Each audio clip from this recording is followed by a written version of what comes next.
샬롬, 이동춘 목사입니다. 오늘도 여러분의 삶이 주님의 평안으로 가득하시길 기원하며 하나님의 말씀을 나누겠습니다. 하나님께서 오늘 우리들에게 주시는 말씀은 아모스 2장 4절과 5절 말씀입니다. 여호와께서 이와 같이 말씀하시되 유다의 서너 가지 죄로 말미암아 내가 그 벌을 돌이키지 아니하리니 이는 그들이 여호와의 율법을 멸시하며 그 율례를 지키지 아니하고 그의 조상들이 따라갔던 거짓 것에 미혹되었음이라. 내가 유다에 불을 보내리니 예루살렘의 궁궐들을 사르리라. 아멘. 아모스 2장 4절과 5절 말씀을 본문으로 말씀이 거북한 사람들이라는 제목의 말씀을 나누겠습니다. 아모스가 예언자로 발탁된 이유는 이스라엘 때문이었습니다. 이스라엘의 죄에 대한 하나님의 분노와 심판을 전하기 위해 아모스는 발탁되었습니다. 그런데 하나님은 이스라엘을 향해 바로 직구를 날리지 않으시고 주변국들을 먼저 거론하셨습니다. 아람, 블레셋, 두로, 에돔, 암몬, 모압 이 6개국에 대해 먼저 분노와 심판을 말씀하셨습니다. 그러나 이스라엘에는 또 하나의 이웃나라가 있었습니다. 실은 한민족이면서 다른 나라가 된 남쪽 나라 유다였습니다. 솔로몬 사후 이스라엘은 국론 분열로 말미암아 북이스라엘과 남유다로 분단국가가 되고 말았습니다. 이후 오랜 세월 분단국가로 원수처럼 살게 되었습니다. 오늘의 한반도처럼 말입니다. 이스라엘의 분노와 심판의 메시지를 던지시기 전에 주변국을 향해 마치 오프닝처럼 분노와 심판의 메시지를 전하시는 것을 소개할 때 아람, 블레셋, 두로, 에돔, 암몬, 모압 이 6개국과 함께 남유다를 포함해서 소개하는 것이 일반적입니다. 그러나 저는 그렇게 하지 않았습니다. 왜냐하면 아람, 블레셋, 두로, 에돔, 암몬, 모압 이 6개국과 남유다는 다르기 때문입니다. 남유다와 북이스라엘은 정치적으로 다른 나라지 민족적으로는 한 나라이기 때문입니다. 제가 이렇게 정리하는 것은 한반도라는 상황에서 살고 있기 때문입니다. 아니, 한반도라는 상황을 살고 있기 때문에 이렇게 정리할 수 있는 것입니다. 그래서 남유다를 아람과 블레셋과 두로와 에돔과 암몬과 모압 이 6개국들과 함께 다루고 싶지 않았습니다. 그러나 따로 독립시켜 오늘의 본문으로 택한 데는 또 다른 이유가 있습니다. 그 이유는 이 6개국을 향한 하나님의 분노의 이유는 인권 유린이었지만 남유다에 대한 하나님의 분노는 하나님의 말씀을 무시했기 때문입니다. 주변 6개국이 하나님의 말씀을 몰라서 인권 유린을 한 것이라는 변명이 통할 수 있습니다. 그러나 하나님의 말씀을 알고 있는 남유다가 하나님의 말씀을 무시했고 거절했다는 것은 그 어떤 변명도 통할 수 없습니다. 알매 특권을 누렸다면 책임이라는 의무는 피할 수 없는 것이기 때문이지요. 남유다가 저지른 잘못을 4절을 통해 다시 한번 보겠습니다. 여호와의 율법을 멸시하며 그 율례를 지키지 아니하고 그의 조상들이 따라갔던 거짓 것에 미혹되었음이라. 하나님은 유다의 죄를 3가지로 지적하셨습니다. 첫 번째는 율법을 멸시하는 것, 두 번째는 그 율례를 지키지 않는 것, 세 번째는 조상들이 따랐던 거짓 것에 미혹된 것 등이었습니다. 그런데 이것은 사실 3가지가 아니라 한 가지입니다. 율법을 멸시하니 지키지 않는 것이고 옳지 않은 다른 것을 따를 수밖에 없었던 것이니 한 가지가 아니고 무엇이겠습니까? 그런데 하나님은 이를 왜 3가지인 것처럼 나열하셨을까요? 이것은요, 하나님의 말씀을 멸시하는 것이 얼마나 속상하신지를 표현하신 것입니다. 그리고 그 죄가 얼마나 중한지를 강조하신 것입니다. 하나님의 말씀을 받았다는 것은 분명 특권입니다. 특권이란 누리는 것입니다.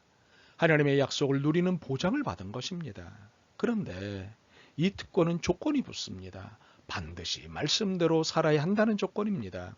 그것은 말씀에 대한 절대 신뢰 그리고 철저한 순종이었습니다. 멸시와 불순종은 이 특권을 누릴 수 없는 행위가 되는 것입니다. 그런데 유다는 특권은 주장하면서 조건은 이행하지 않았던 것입니다. 자신을 풍요롭게 해줄 열매에만 관심이 있지 그 열매가 맺기까지 드는 수고에는 관심이 없었던 것입니다. 그래서 귀찮은 말씀 이행이 아닌 조상들이 따랐던 그 거짓 것을 따랐던 것이지요. 유다의 조상들이 따라갔던 거짓 것은 무엇입니까? 이방 문화입니다. 오랫동안의 유목 생활을 끝내고 가나안에 정착하게 되자 그들의 눈에 들어온 것은 이방 문화의 화려함과 번영이었습니다. 그동안 이스라엘 자신들이 지냈던 문화와는 상대도 안 되는 화려함이 이방 문화에 있었던 것입니다. 이것에 비해 선민 문화는 너무도 초라했습니다. 그래서 이스라엘이 가나안 땅에 정착하자 줄기차게 요구했던 것이 왕을 달라는 것이었습니다. 왜 왕이었을까요?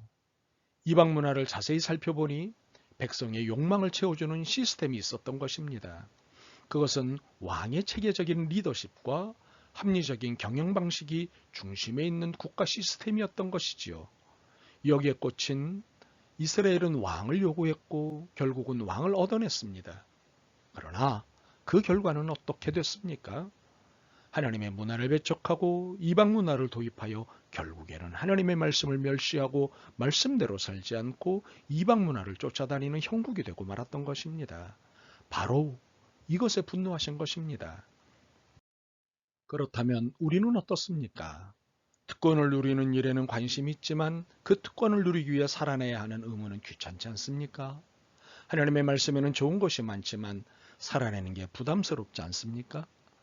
하나님이 내 마음에 안정감을 가져다 주는 것이지 내가 하나님을 위해 헌신하는 것은 아니라고 생각하지는 않습니까? 저는 여러분이 이 질문들에 어떤 답을 하시는지 모릅니다. 그러나 이 몇 개의 질문에 그렇다, 귀찮다, 부담스럽다, 불편하다 등과 같은 답변을 하신 분들에게 왜 이러한 답변이 나오는지 그 진실을 알려드리고 싶습니다. 그 진실은 하나님의 말씀이 거북하기 때문입니다. 어느 말씀 하나 틀린 말씀은 없습니다. 그렇지만 현실에 적용하기에는 너무 부담스러운 것입니다. 너무도 이상적이고 비현실적이기 때문입니다. 현실과는 너무도 동떨어진 하나님의 주문이 너무도 부담스러운 것입니다. 그래서 말씀이 거북합니다. 결국 조상들이 따라갔던 거짓 것에 미혹되는 것입니다. 조상들이 따라갔던 거짓 것은 무엇입니까? 믿음이 엄격하게 제한하는 소유에 대한 욕망과 소비에 대한 욕망입니다. 이 욕망에 미혹된 것입니다. 미혹이란 무엇입니까? 미혹이란 사실을 헷갈리게 하여 거짓을 진실로 받아들이게 만드는 것입니다. 그렇습니다. 우리는 욕망을 믿음이라고 착각하게 만드는 미혹에 빠졌습니다. 소유에 대한 욕망과 소비에 대한 욕망을 비전이라는 그럴듯한 이름으로 바꾼 경영학의 논리에 넘어가고 말았습니다. 여기에 넘어간 우리는 신구약 성경의 각종 약속을 볼모로 잡고는 주장하는 기도를 하는 것입니다. 주시옵소서 믿습니다라며 말입니다. 우리는 믿음을 이러한 욕망과 맞바꾸고 말았습니다. 이렇게 욕망과 결탁한 우리는 더 이상 십자가를 지고 나를 따르라는 말씀이 거북합니다. 좁은 문을 지나고 좁은 길을 선택하려는 말씀이 거북합니다. 이 땅에서 너의 것은 하나도 없다는 말씀이 거북합니다. 내 재산을 다 팔아 내 가난한 이웃에게 주고 나를 따르라는 말씀이 거북합니다. 부자에게 아부하지 말고 권력을 가진 자에게 굽신거리지 말고 가난한 자와 약자의 편에 서라는 말씀이 거북합니다. 정의와 사랑을 실천하라는 말씀이 거북해지니 하나님의 말씀이 다 거북합니다. 우리는 하나님의 말씀이 거북해진 유다를 향해 선포하신 5절을 주목해야 합니다. 내가 유다에 불을 보내리니 예루살렘의 궁궐들을 사르리라. 예루살렘은 어떤 의미입니까? 예루살렘은 세상의 중심입니다. 축복의 중심입니다. 은총의 중심입니다. 그렇기 때문에 하나님은 예루살렘에 성전을 세우도록 하셨고 궁궐을 두도록 하셨습니다. 그런데 거룩하신 하나님이 축복하신 중심을 불사르겠다고 선언하신 것입니다. 왜 이렇게까지 노여하시는 것일까요? 유다는 이방이 아니었습니다. 소위 선민이었습니다. 하나님께 택함받은 민족이었습니다. 그런데도 하나님은 왜 그들에게 심판을 내리시는 것일까요? 그것은 단 하나의 이유 때문이었습니다. 하나님의 말씀을 멸시했기 때문입니다. 무시하고 거절하고 불이행했기 때문입니다.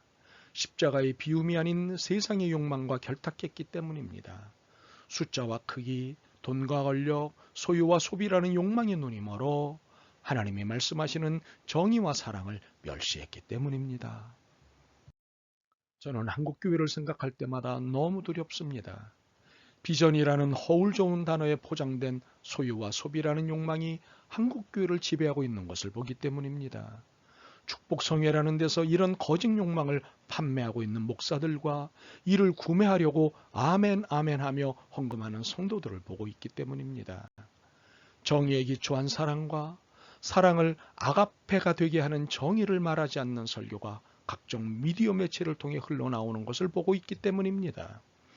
하나님의 말씀이 거북한 사람들이 벌이는 이런 짓거리가 너무도 구역질이 납니다. 저는 이 시간 여러분의 답을 듣고 싶습니다. 여러분은 하나님의 말씀을 멸시하고 있으십니까? 아니면 하나님의 말씀 때문에 멸시당하고 있으십니까? 여러분의 영혼은 어떤 비전으로 가득 차 있으십니까? 소유와 소비에 대한 욕망으로 가득 차 있으십니까? 아니면 하나님의 나라와 의로 가득 차 있으십니까? 바라기는 하나님의 말씀 때문에 멸시당하시고 하나님의 나라와 그 의로 가득 차 있으시길 간절히 소망합니다. 아멘. 주님, 축복의 말씀을 듣는 데는 열중하지만 하나님 나라를 위해 핍박받고 가난해지는 말씀에는 고개를 돌렸고 싫어했습니다. 주님 불쌍히 여기시옵소서. 하나님의 엄중하신 말씀 앞에 회개하오니 저희에게 다시 기회를 주옵소서. 말씀이 거북한 것이 아니라 두려워하며 말씀 앞에 살 수 있게 하옵소서. 도와주옵소서. 예수 그리스도의 이름으로 기도드립니다. 아멘. 오늘도 여러분의 믿음과 삶을 응원합니다. 사랑합니다.